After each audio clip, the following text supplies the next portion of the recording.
wonderful surprise. Yeah, but I could not resist the opportunity to come here and share this talk with you all. So thank you once again to the Church of Pentecost, and thank you to Overseer Kwadwo Frimpong and Piwc Norcross leadership for having this vision. I believe in this vision, and I believe that this vision is definitely going to impact your lives in the church and outside the church. So, what are we here to talk about? Before I start, let me make sure the clicker's working. Okay, the clicker's not working. Let me see. It worked and it stopped. Can you help? Okay, let me see. Okay, it's working now. Okay, so the topic is how augmented reality can amplify the gospel. But in general, it's how technology can amplify the gospel. And I'm going to focus on three main technologies. Artificial intelligence, which is AI, augmented reality, which is AR, and virtual reality, which is VR. But before we start, I'm going to take you all on a quick journey. So please, this is not going to be me preaching. I'm not going to preach here.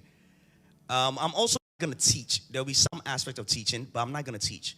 It's going to be an informational session, meaning I'm going to share some information with you all for the first 30 minutes, and we're going to sit and actually discuss, and I'll answer some other questions you have.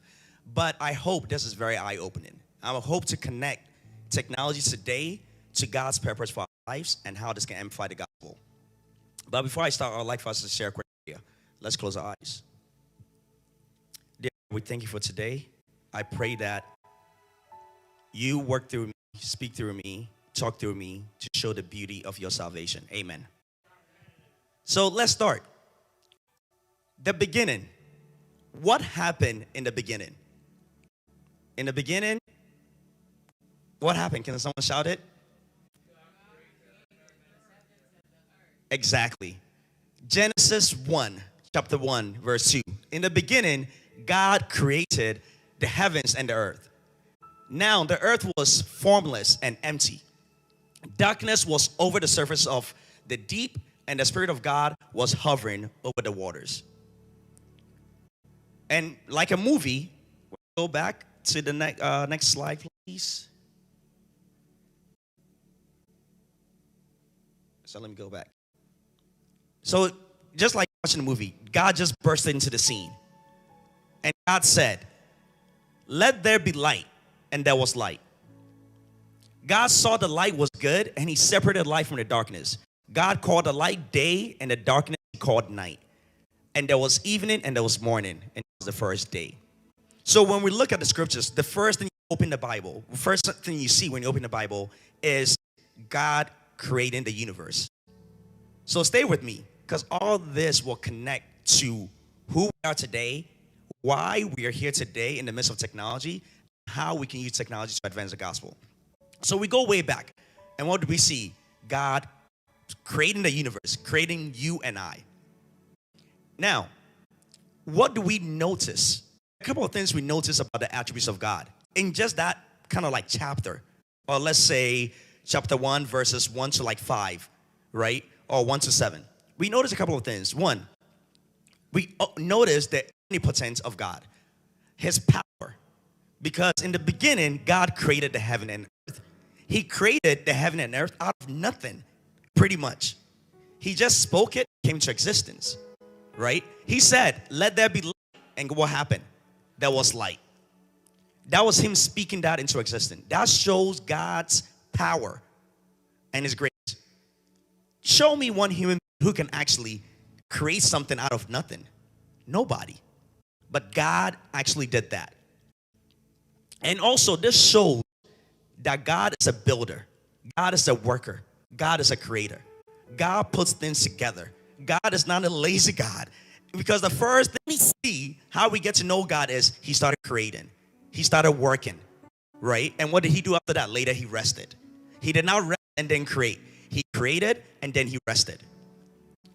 Now, we also get to understand God's nature, his omniscience, right? God called the light day, and the darkness he called night. And there was evening and there was morning, the first day. In the beginning, before humans really understood day and night, God understood that. Before he knew that, hey, man or woman will be able to wake up in the morning, go to work, sleep in the evening, he knew that. He was all knowing even before he created us. This was before he created man, by the way. So he knew, let me set day and night, let me set time. This was pretty much time in motion. So this tells you one thing. He existed outside of time and he created time. So this shows you God's knowledge of everything about us, the deepest issues that we have. God is all knowing. He knows it. And now, the last but not least, God saw all that he had made and it was very good. And this was later, pretty much at the end of creation. And the Bible said he kind of like relaxed and looked at everything and said, oh, this was good. Well, the universe is huge. How was he able to know that? If he were to be in Ghana, how would he know that, hey, you know, the things in America are good? It's because God had presence everywhere. He is everywhere at the same time, the same moment. So throughout what you see in the Bible, God was just everywhere. Right now, God is with us in this church. He's at home with your siblings or maybe your parents. He is everywhere. And it showed God omnipresence. From one pretty much chapter, we get to know these attributes of God. All powerful, all knowing, spoken to existence, and everywhere at the same time. There are multiple attributes of God that we could probably dive into, but I want to focus on these kind of like 3 or 4. Now, what does this all mean? So when you later on read and try to like read the first chapter, it went on to say, God stated, let us make man in our image and likeness. Let us make humans in our image and likeness. So when I look at myself, I'm like, man, God, you're probably handsome. You're probably way more handsome than me. He made us in his image and likeness. What does it mean when I look at my son, when I look at my kids? They are not exactly me. They are a likeness of me because I see certain attributes of myself in them. So I see, I'm like, okay, you're not Joe, but you're Joe Jr., JJ, but you have the likeness of your father. As human beings, we have the likeness of God. And I'm going to explain to you how that how all this makes sense into tech, augmented reality, virtual reality. I'm going to try to connect the dots because I'm not going to stand here and talk about technology without helping you understand all this is connected to the creator of the universe. So, if you don't learn anything, there are a couple of points that you want to take home. One, it was through creation that we began to notice the attributes of God. When the Bible first opened, God just burst into the scene. It said in the beginning, God created. It didn't tell us in the beginning someone was trying to make God and then God. In the beginning, there was God, right? So in the beginning, God created. So this is where we get to understand his attributes. He's a creator. He's a worker. He's all powerful. He's everywhere at the same time. He's all knowing. So it is through creation that we become more like God. Or through creation, we see a glimpse of the likeness of God. I'm going to pause here for a quick second and try to explain what I mean by this. Throughout the Bible, even when we talk about, businessman, the master who distributes talents to the people, the disciples, God is portrayed as this kind of like business person, right? As this wealthy person. God is always seen somebody who's working. The first instruction God gave man was to do what? Work. The very first instruction. He did not say, I've created everything, relax, chill. No. God said, work this garden. Be fruitful and what? Multiply. So when God created man, the first thing he did was make man a worker. Make man a builder. Make man a creator. So when you start to build, when you start to create, you get to be more like God. Nothing ever changed my life than when I had kids. When I started to have kids, I started to understand certain things about the nature of God. Certain things about his patience. Have you ever tried to change a kid's diaper and they pee in your face? It will happen so many times, those of you who want to have kids. But then when you do, you become more patient. I learned more about tolerance. So I get to understand God is actually very tolerant. No matter what we do, he's able to forgive us. Once you have kids, you get to understand the deepness of forgiveness. Tell your child to go to sleep. No, I'm not going to go to sleep. It's like, hey. And you sit and you look at yourself, hey, so me, you're talking like that. But then guess what? You're more patient, you're more tolerant because that's your child. And if your child asks you for bread, the Bible said, you're not going to give them a stone. If your child asks you, and this is what Jesus said, you people who think you're parents, your kids ask you for this, you're not going to give them that. How much more God? So God is trying to tell us through his nature, his likeness, we are not even that bad. We're good. So there's something in us he created in us. So as we try to create, as we try to build, we get to see the glimpse and nature of God. When you try to start a business, you get to see how God is powerful, how God creates, how God puts things together, how God strategizes. When you try to build a family, you get to see that nature of God. So, one thing you'll take away, if you leave this place, for the rest of the talk, let's say you hear nothing, you don't understand anything, go ahead and be a builder. Go ahead and be a creator. Go ahead and create something of value. It doesn't have to be big. Maybe if you're a student, your job is to create value in the school place. Whatever that may be, make sure you do that. If you're a parent, make sure you do that.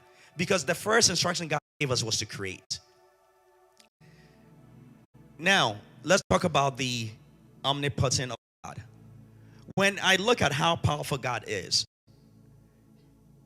when I look at technology in today's society, one thing comes to mind: artificial intelligence.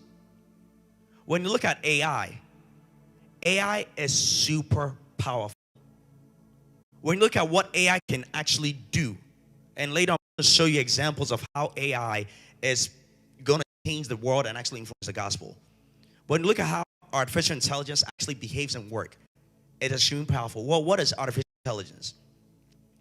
The brief definition I have is pretty much machine learning. What is machine learning? You're teaching a machine to perform tasks way better and way faster than a human being. And you train the machine like the way you would train a child to learn. For instance, if you want to teach a child ABC, right? Or let's say you want to teach a child, hey, this is a bottle. What you do is show the child a bottle. You say, hey, what is this? The child said, okay, it's a can. You say, no. The child says, you come back later. What is this? It's a ball. No. You come back. The child says, oh, this is a bottle. You go for another bottle. You come back. What is this? The child recognizes the shape. Oh, this is a bottle. You come back, and then you reward the child every time they get it right.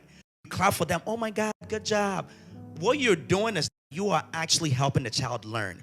The same methodology is used to train these machines to learn and understand and be able to conceptualize, okay, I see this face, I see a human being. I see this face, I see a human being.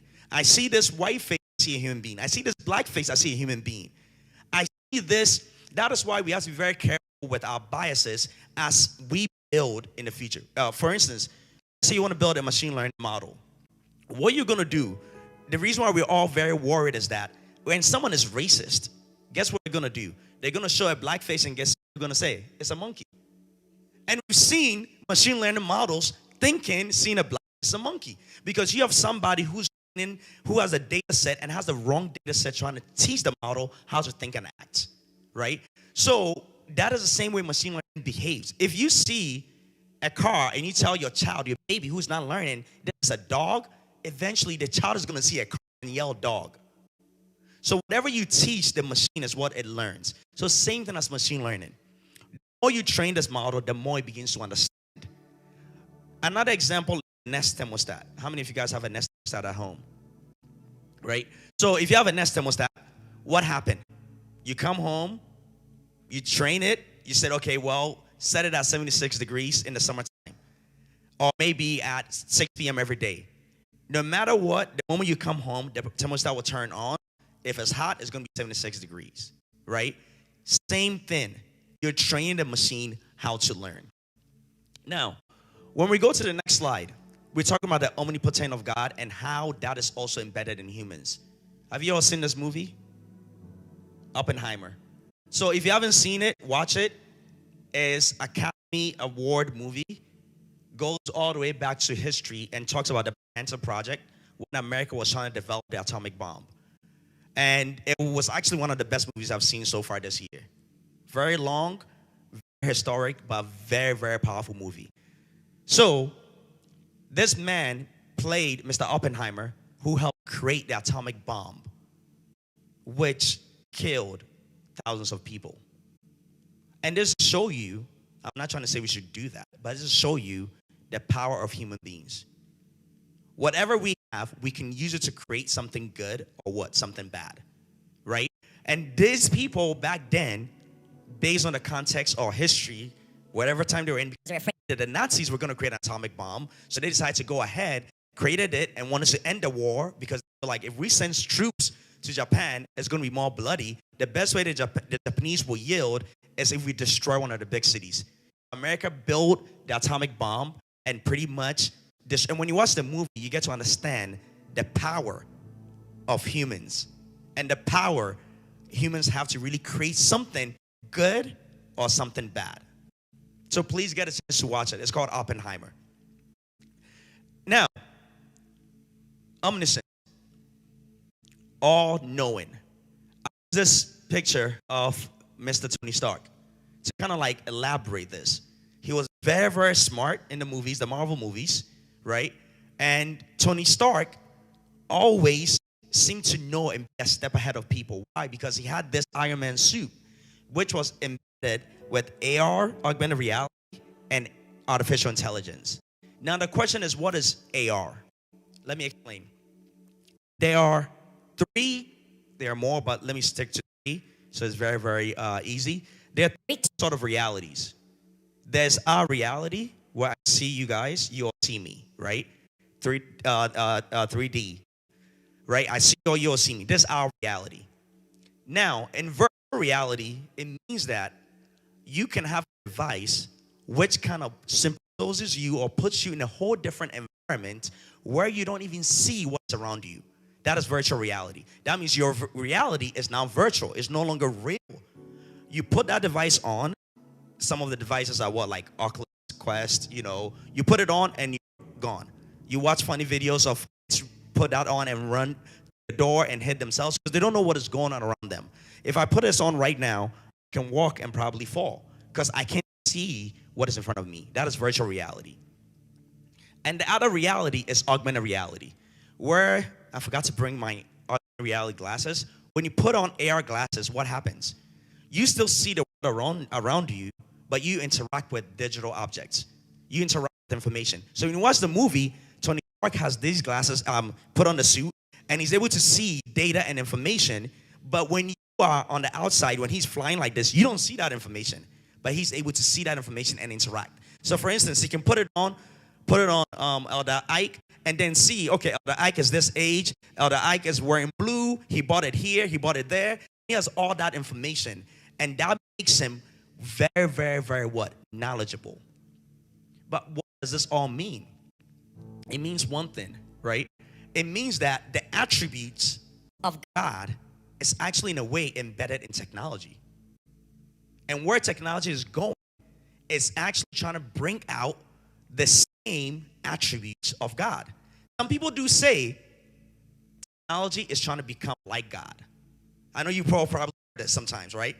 Technology, oh, they're building technology, they're trying to be like God, they're trying to take over God. Let me tell you what, they can never be able to master up to the standard of God. But with a glimpse of technology, we see certain things about God. And I'll explain more later. Now, omnipresent. You all know sometimes when you put on these glasses, building the future where you can be at multiple places at the same time. I can put on a VR headset and I can actually be in a different location, and somebody, like, there'll be a hologram of me, be a representation of me like an avatar, and I can actually talk to somebody, right? That is pretty much omnipresent. Obviously, it's not like God's standard where he can be everywhere at the same time, but this will get you to be in multiple places at the same time. AR technology has similar capabilities. When you're able to see AR, you can actually be in a location and experience certain things that you cannot see in your physical world. I remember the first time I got my mom to try a VR headset, she thought she was in heaven. I gave her the VR headset and everything, the sound. They make sure that all your senses are tuned to it so you feel that you are there. They make sure the sound works perfectly to your ears because your senses is what actually help you understand your location most of the time. What you see, if you see the church, if you come here, you see different people, like familiar with them, your brain registers, oh, wait. I am at church. I am here. See the same people. I can feel the same people. I can understand them. They're building technology to make you feel that you are there. But sometimes you don't lose connection with people. And this speaks to the power of presence. Now, we talked about all-knowing God, all-powerful God. We've talked about the technologies which seems to align with certain attributes of God. Right? Now, next, let's talk about the spiritual and physical. So I'm building up to the final piece, which is how this impacts the gospel. So, physical and spiritual. In the physical, what do? When it comes to seeing, right? Physical, you see with your eyes. Right now, no one can tell me they see with their ears or nose. You see with your eyes. In the spiritual, how do you see? When you go deep into the spiritual, how do you see? If somebody's a seer in the church, how do they usually see? There are mainly two ways, visions through dreams. When you see in dreams, how does it look like? It looked like a whole new different environment. Hey, I had a dream I came to your house. They are put in a virtual environment through the dream. Now, another point. When prophets see visions, they see it when you ask a prophet, hey, prophet would look at you and say, I saw this about you. You ask them, hey, how do you see? They'll tell you, oh, I still see you, but then I see kind of like a video projected next to you showing me things about you. What does that sound like? Let's go back. Augmented reality. What does the dream look like? Virtual reality. Remember I said virtual reality, put on the glasses, you're in a whole new world, you're in a whole new environment. When you have dreams, you are in a whole new world. You can dream tonight that you're in your village and you'll feel real you're in your village. When you put on virtual set, you feel that you are in that place. That is actually what you're seeing in front of you. Same thing as augmented reality. So, this is to say, our physical nature is always connected to spiritual nature. And tech, as people build tech, I'm not saying they know this or they don't know this, right? But they're building in a way whereby the physical is blended with the spiritual. And I'm going to go a little bit deeper with that. Now, what about speaking? When you speak with your mouth, right? What is a spiritual element to really speak? It's pretty much to speak into existence. Right? When God spoke, he spoke to existence. Things came to be. We were told in the Bible, we should be very, very careful with our tongue. Our tongues are powerful. Whatever we say can come to pass. So that's why I don't let anyone say anything bad about my kids in the sense, this kid, I agree with Jimmy. No, you're not going to say that. Because the tongue is powerful. I don't even say that. Whenever I say, I correct myself. And we are able to speak into existence. What does this really, really remind you of? Generative AI. AI is getting so advanced. You will be able to speak things that do not exist for it to come to existence. You'll be able to say things like, hey, no, it's in a way, it's in different forms, right? So in the future, this is what can happen. You wear AR glasses, and I've seen this. You wear AR glasses. Let's say I'm building a fence in my house with wood. I can say, hey, I'm stuck here. Can you show me a 3D image of a 2x4 wood and how it will fit here? I just speak it, and it will exist in a virtual world for me to understand how that will work. So when we look at technology, not so far from the attributes of God and the power God has given us. I always say this. Advancement of technology and research and science always reveal or point to God. That's why scientists who don't believe in God will start research. They don't believe in God. They will start. At the end of the day, they realize that, whoa, somebody have built this universe. I'm a believer now. God built it. Same thing. Technology always points to the supernatural within us. Now, how does this impact the gospel? How does it impact the gospel? You've heard about artificial intelligence. We started from creation. How God is a creator. How God created. How God builds. Right? And how humans have built technology, powerful technology, which represents certain attributes of God in us. Well, why does it matter? Why does it really matter? Because at the end of the day, we are Christians. Technology to serve us to advance the gospel, right? So why does it matter? So when you look at artificial intelligence, there are a couple of things you can do with AI. One is research and fact finding. When you're really trying to understand something about, like, let's say, you can remember in the Bible, in real estate as well, location, right? And studying the Bible, when I took Bible course, I went to Bible school, they teach one thing: context. Understand the context. Don't preach out of context. Don't say anything out of context, because context matters, right? So you want to understand context. Artificial intelligence can help you understand the context. And we're going to show some example in a bit. Translation. There can be instant translation. Imagine you going to a different country. You have an AI device, and you're speaking English to the locals, and you give them the device, and the device instantly through AI translates it in their own language, right? And they speak in their own language, and it's translated, and you understand. What does that remind you of? On the day of Pentecost, tongues, the Spirit of God fell upon them. They were speaking different tongues, but they understood each other. So that is how AI can actually advance and help us actually reach more people and get more people to really come to believe. Imagine how powerful that would be. I don't know if you have been on mission trips. I've been to different places where I didn't understand the language. We had to go with a translator.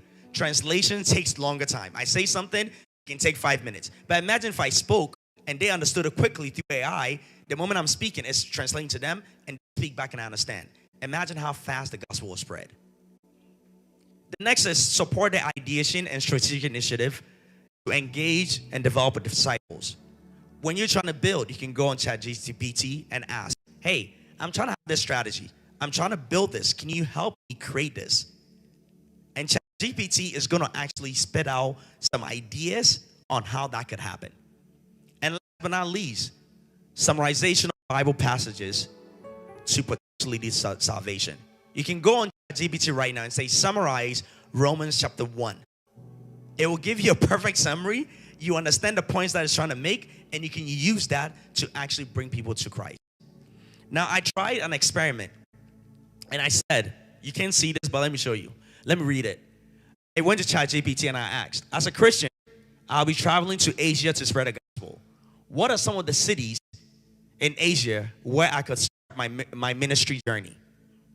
And it kind of gave me all the city and the history of Christianity. Mumbai, India is a religiously diverse, and Mumbai has significant Christian population. There are also opportunities for ministry among the urban poor and marginalized community. And that's all I did. And I went to India last year. I didn't even know this as a Christian. But I just put it in ChatGPT, and it was able to give me that information instantly. So imagine how that will serve you. You can even put in local Atlanta cities and try to understand the context of the people in the city if you want to engage them or win them over to Christ. So Jakarta, Indonesia. Indonesia has the world's largest Muslim population. That means if I'm going to go to Indonesia or Jakarta, I need to understand that some people may not follow me right away because maybe they are from different religions, and I need to find a way to convince them.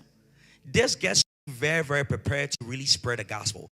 And this is all powered by artificial intelligence, AI. Now, so I asked it. After it gave me all that information, I'm like, okay, now with all the cities you've mentioned above, please summarize John 3:16. When you come to believe in Christ, that is one of the verses that you learn and know and memorize, right? So I'm like, summarize it in their respective languages. And it started to really break things down in those respective languages. And as you can see, there's Korean and there's Japanese. So let's say I'm going to a place and I want to print out the languages, John 3:16, and give it out, I can easily do that. And I can easily share it. I can go to Japan and not have a tourist with me, but I can go print on a piece of papers and give it to people after I share the message with them. This is one way that AI can actually transform and advance the gospel. The other one is virtual reality.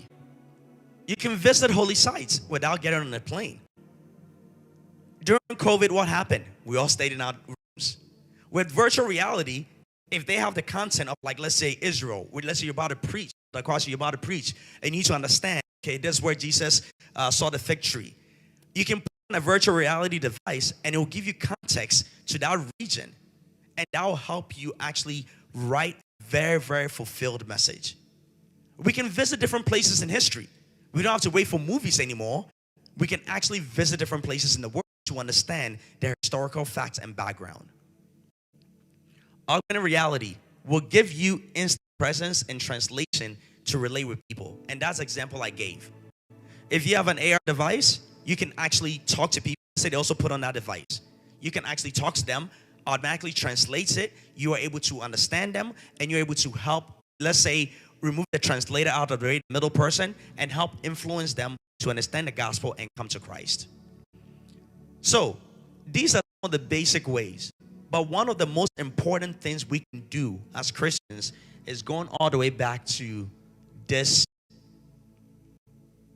right here. As believers, we are called to build. I'm not saying there are no dangers with technology advancement. There are a lot of dangers. A lot of things can happen.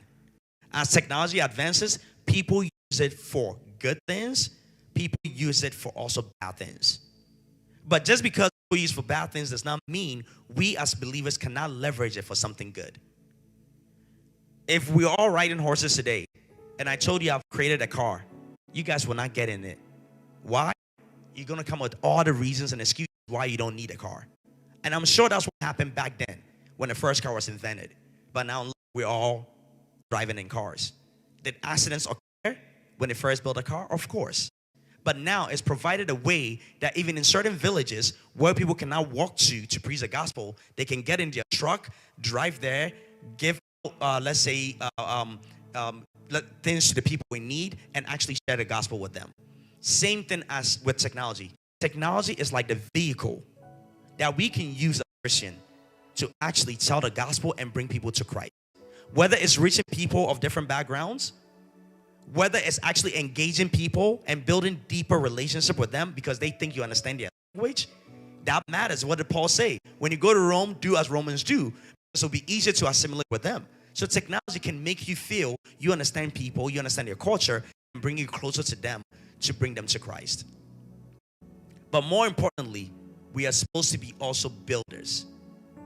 We all have the skill sets in this room to actually build some of these technologies. It may sound scary, it may seem hard, but I'm telling you, you can build some of these applications that is needed in the Christendom to bring people to Christ.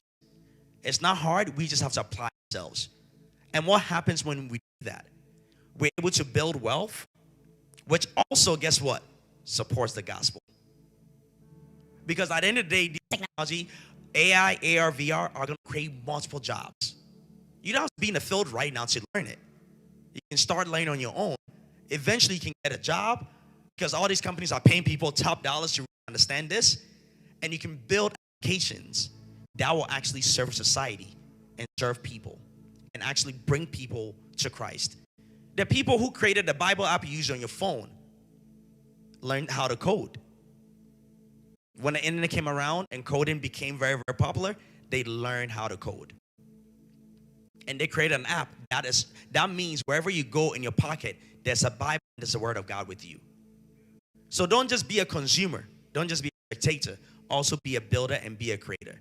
I'm going to pause here to see if there are any questions. I'm sure you'll probably have a lot of questions, and I'll try to address them so we can be on time.